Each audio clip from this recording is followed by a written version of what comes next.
How's everybody doing? What a beautiful Friday it is. Got everything cleaned up and pretty much done messing with the Cameo for a little while. So I had Dad bring me the D90. We got some stuff we want to do to it. I want to get that rear bumper changed out. I got to put that NOS passenger side seat belt in there. Swap these wheels out, which I really feel bad about doing that. This truck looks so good with these wheels on it. What I think I'm going to do, though, I'm not going to put the 14s back on this. I still have the original stock factory wheels from the GT, which are basically the same. They're rallies, but they are the ZQ815s. So, and they're gray instead of silver, black, whatever. So I'm going to throw them on here and see, make it look a little better. The only bad thing is I don't have a nice set of Chevy lug gap covers or lug nut covers or whatever you want to call that, that center cap. The one that I do have, obviously for the Sonoma GT says GMC, but they're super nice. So we'll just have to see what happens, guys. I'm Johnny Garage Johnson, and this is Hardcore Garage.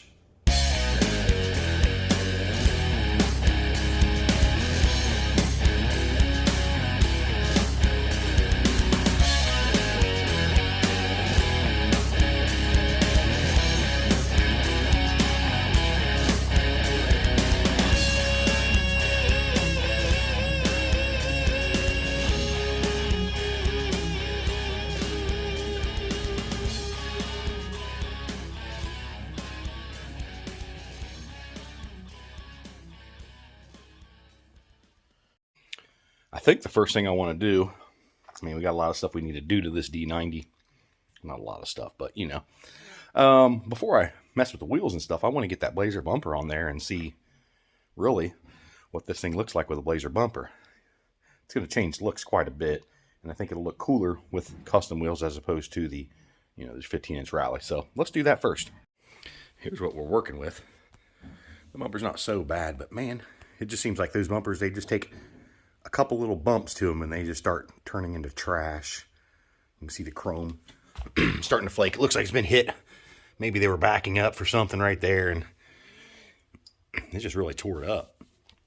And in doing that bumper swap, we are going to do some product testing as well. What I have here is the second generation of Brian Hruby's Blazer brackets. Fully adjustable. They come with all of the bolts. Like I said, very much adjustable. You've got all your brackets, so it's going to use all of your existing holes in the bumper. You throw away all the old Blazer bumper brackets and you just use these. I am not exactly sure how. I would say this is probably the driver's side, just a guess, until I get in there and really check out things. I honestly, I don't know. I haven't messed with a whole lot of Blazer bumpers. That is one that's fully assembled, and here is all the parts. These come with all of the nuts and bolts that you need to assemble them. He even sends you all the frame bolts and everything. I don't think that's the one that's supposed to be with it. The only thing that you will need to buy is your carriage bolts that actually go through the bumper itself. These are really nice CNC cut pieces, nice, thick, looks like 1/4 inch or more steel. They are not going to break. Another fine thing that Brian does is he makes some really nice instruction sheets. Instruction sheets. Sheets. Like the gas station. But yeah, right there. Pretty much you're going to follow these instructions and you're going to be golden, guys. Brian has some really great products. Hope that he succeeds with doing, some of these into some mass production for people. We're going to do what we can for him. We're going to show people how to do this, how this product holds up, and how easy it is to install. So, stay tuned. Sprayed them down with some PB Blaster. And we're probably going to maybe hit that with the impact. I don't know if I can get it up in there. We'll see. So we disconnect the license plate lights. There's these little clips here that are stiff and probably going to break. I'm just going to pop it out from underneath right there and remove that, probably a 10 millimeter right there. And we're going to have to do that on both sides. And then nothing should be connected to the bumper when we go to take it off. The bolts, I don't know about this side yet, but the back sides of them are 18 millimeter. And that one right there is loose. That one right there is loose. That should tell you we had a little success. See what she looks like back here. I had to break out the impact, and it actually came off pretty good. Let it soak overnight with the PB blaster.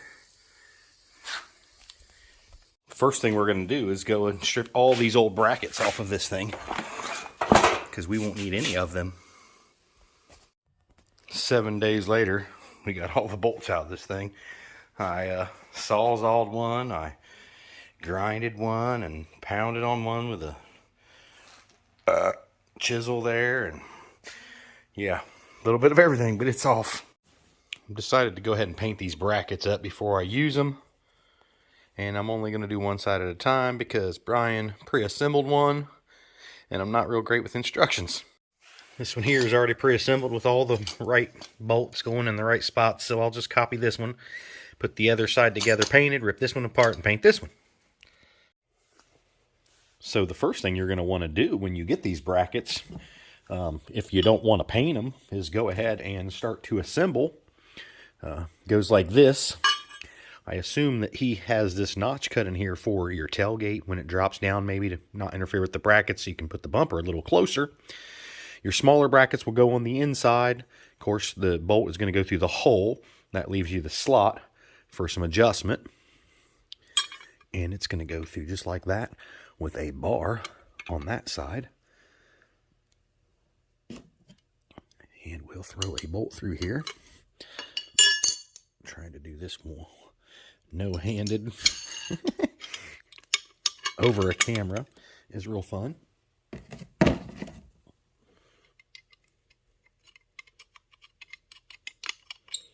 I have not tightened these down, so I do not know what size bolts these are. Looks about like a 3/4. If I was just going to guess. And that is our top. Leave it a little loose so you got some movement there. And your bottom one is basically going to be the same thing.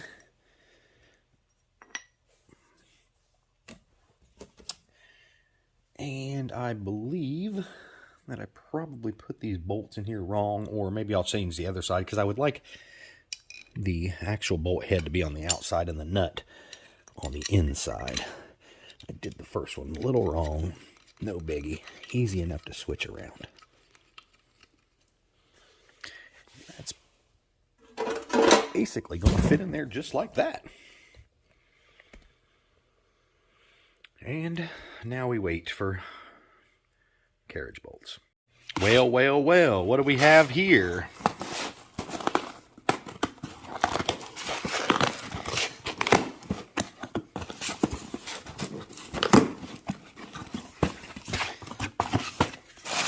What's in the box?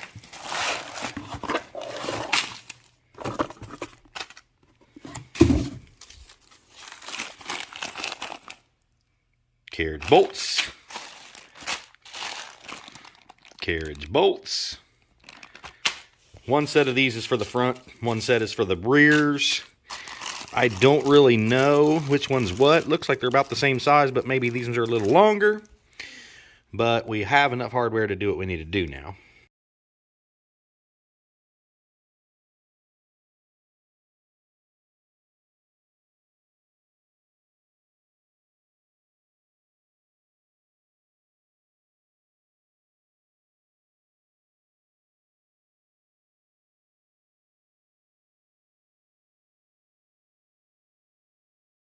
Okay, so we have them all assembled. They fit really, really nice.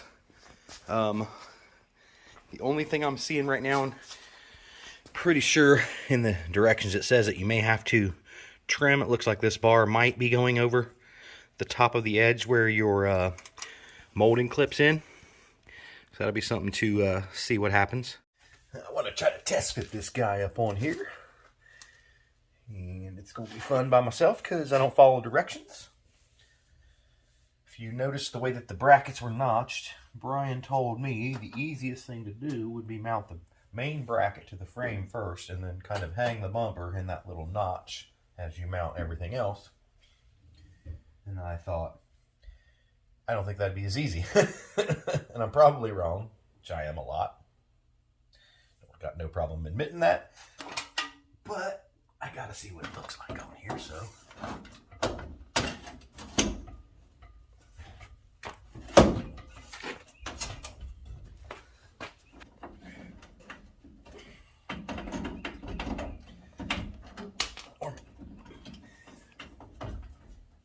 But whether or not.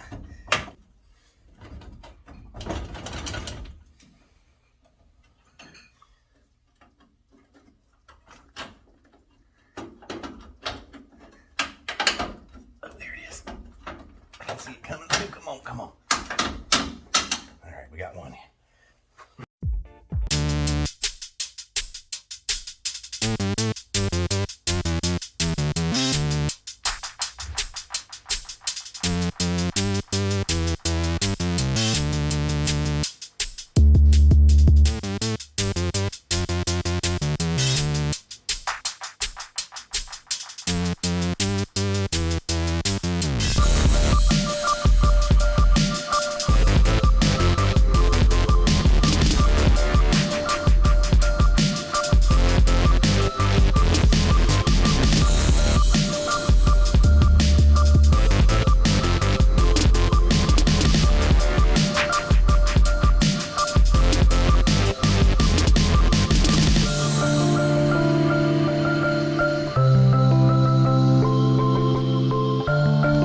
Back away here. Of course, you can see it's not sitting straight right now, but I want you to take a look at the brackets up in here, how nice they look mounted.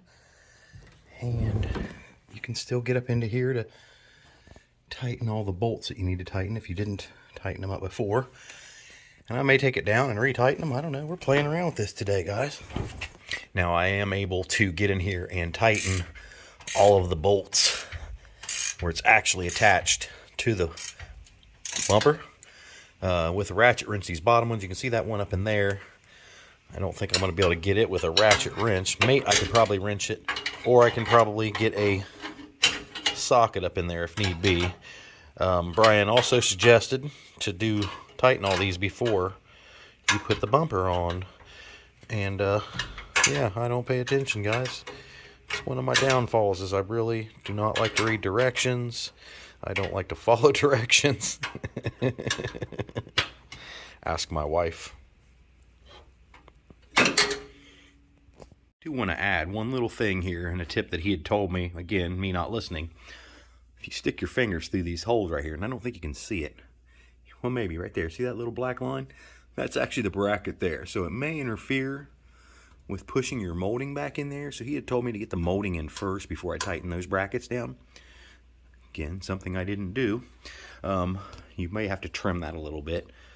The actual plastic is what I'm guessing. Or listen to the manufacturer. So I think I've got it pretty close to where I want it. And I'm probably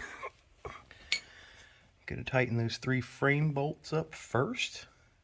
Maybe. Or should I tighten the 2 bolts holding everything together first? I don't know. I should probably read instructions. All right. I was able to tap on it with a rubber mallet and do some adjustments on the rear brackets, which I have not tightened yet. There's still 2 more bolts. I'm trying to decide if I think I can twist that and get that angle to be a little more flat. It's kind of what I want. So I'm debating on exactly how to do those. Those brackets are very tight because they're sandwiched in between the brackets off of the frame, and they don't want to move real easy. So that fits real nice. Here's one thing I'm noticing, okay, guys? Look how much of that chrome stripe is showing above this edge of the fender or bumper compared to this over here. So that side over there is slightly down more, and I'm not sure why just yet. It could even possibly be this molding isn't in the same place that the other molding. That gap from the top of the molding to that body line right there might be different. The more I look at this, I'm beginning to think that this molding isn't for this bumper, and kind of strange because I never even thought about them before, that there was different kinds of Blazer bumpers that accepted the molding, until I started doing a little research on this. But if you look up in there, that's not lining up with any kind of clips that I can see anyway, guys. Even when I move this stuff up and down and up, there's no clips lining up with those holes. So what does that tell me? Up until this point, or yesterday or the day before, I had thought there was really only two Blazer bumper moldings ever. One being the early style where it's smooth like this, and then the second style being where it's fluted or ribbed, where there's like 3 or 4 lines going down through here. If you guys know what I'm talking about, I've got another one sitting over there I can show you before we wrap this up. But those holes not lining up, I'm thinking, and I talked with Pete about this, and he said that he thought that the GMC bumpers and trim was a little bit different. With that being said, just looking down the side of this, I think that if I did put that other kind of trim on here, it might not even line up right with the molding that's on the truck. 3 steps forward, 2 steps back. Story of my life. You can see this here. I mean, this section, that much of that is above the factory bumper. So if you had that showing and dropped the chrome strip to about here, it's not going to line up with that chrome strip there. Here was, I was talking about the ribbed or fluted design. It has basically 3 ribs, or 3 sunken ribs. So then my question becomes, do I ditch the entire trim? Because like I said, look guys, that other trim is going to go all the way down here. It's just not going to line up. Do I figure out a way to make that other trim work because it lines up the best? I think that's my best option. It looks like crap without the trim. The front bumper has trim. So I think that's probably what I'm going to do. You can see it looks like they use duck seal to stick that on there. That's what this black stuff is here. It's sticky, but it's easy to pull off. And if you duck seal is what they use around like your air conditioning lines when they're running into your house and stuff like that. So really the only thing left for me to do to make this job done, well, not the only thing, I guess, I need to tighten these 2 bolts on each side here, and then I got to figure out my license plate lights. Since the Blazer has a single light at the top, and it has a ground off of the bumper, I suppose, whereas the old style, for whatever reason, is a 2-wire. Wonder if that'll fit right in that hole right there. That'd be nice, wouldn't it? I'm gonna try to jam that in there. That's not where it goes, but that's where it should go. That's all the duck seal I've picked off the back of this thing. I probably ought to clean it. I'm gonna have to use caulk or something, maybe some silicone. I'm thinking if I put a bead along this edge here and right along this top edge here, that'll lay on top of the bumper. And caulk, silicone, either of those will be easy enough to get off if I ever do find the proper molding. So in doing all this, it's led me to a couple different questions. That I'm gonna put a picture in here so you guys see what I'm talking about. With that other molding, with the factory molding that went with that not over the top Blazer bumper molding, does the side molding sit lower? I mean, it has to, because I mean, as I showed you guys on that last picture, that chrome strip, or that, yeah, all of that is above where the bumper sits. And I'm gonna flip the camera around here and you can see what I'm also talking about, how high up that plastic molding is above that bumper. I have a little bit of movement. I could probably raise the bumper maybe 1/4 to 1/2 of an inch, But I don't even think that would really do it if that molding doesn't go over the top. The top edge of it's going to be all the way down here. Almost to the bottom edge of that. Things that make you go, We got the foreman down here checking me out. Well, my best solution today... Hi, puppy. is we are going to put some silicone along this edge and along this edge. I think we've already discussed this. Slap it on that bumper and put some clamps on it and roll with it. See what happens.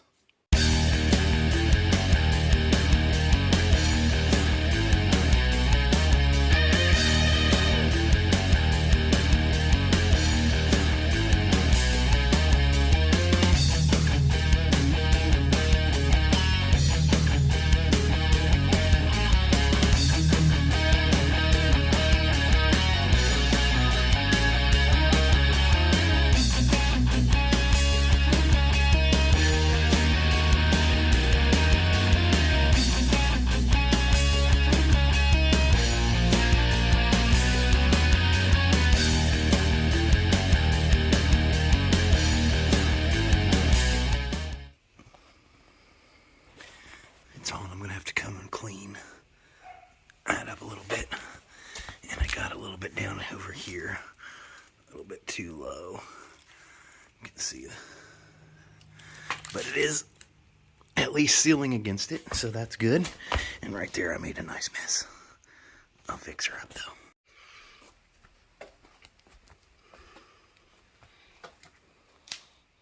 Probably let that sit there till tomorrow.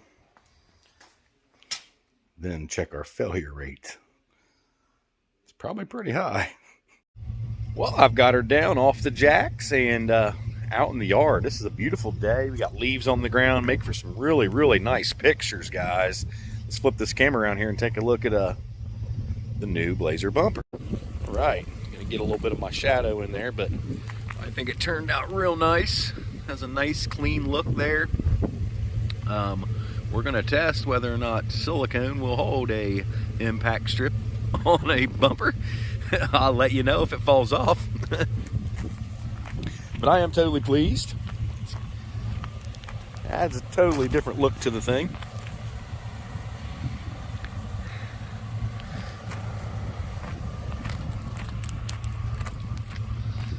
It's not the best bumper cover in the world. I don't know if you guys can see. There's a couple spots in there that somebody had drilled holes in it. I suppose maybe they were trying to keep it on there. Right there. And another one right there. But I dig it. I am digging the look. Much better than a step bumper and much, much better than a crappy step bumper.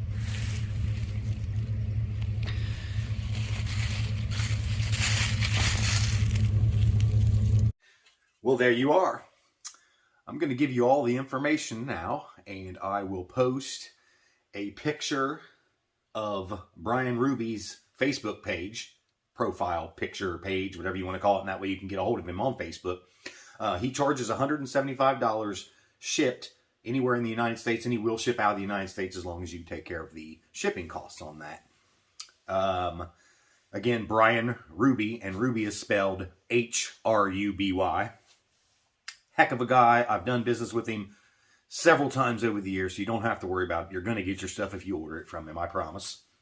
I am ecstatic to be able to put these on here and to try these on the truck.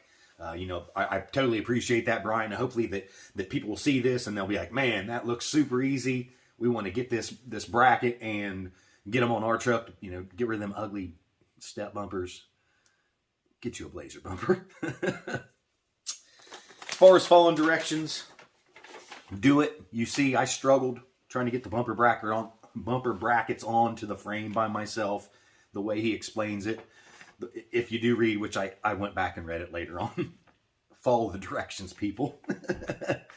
Again, $175. I think that's a heck of a price for what you're getting here. Plug and play, so to speak. I would suggest getting you some new carriage bolts too. You're not going to see them if you do run the strip, but if you do not run the strip, you'll see your chrome bolts and they'll look better. Plus, they're probably going to strip out, man. Those things really aren't the greatest. Honestly, if you can get you some stainless ones or ones that don't have a chrome cap on them, you'll be better off in the end. Anyway, there you have it, guys. Blazer bumper on a Chevy S10. Gotta love it. Hope you enjoyed the video. I hope it taught you a little bit. You know, a lot of these videos aren't like how-tos. It's more how I did it. And you can see that I usually don't do things the correct way. It's a mental issue, I'm sure. And I probably should be on medication. Y'all take it easy. Enjoy your weekend. Have a fabulous day. Keep on trucking. Hey, don't forget to check out the merch, man. We got a bunch of that coming. I'm going to keep building that stuff up for Christmas, so you guys can have some cool stuff for Christmas. After this, I'm just going to let some pictures run of this truck that we took on the cruise after we got the bumper on there. Y'all take it easy.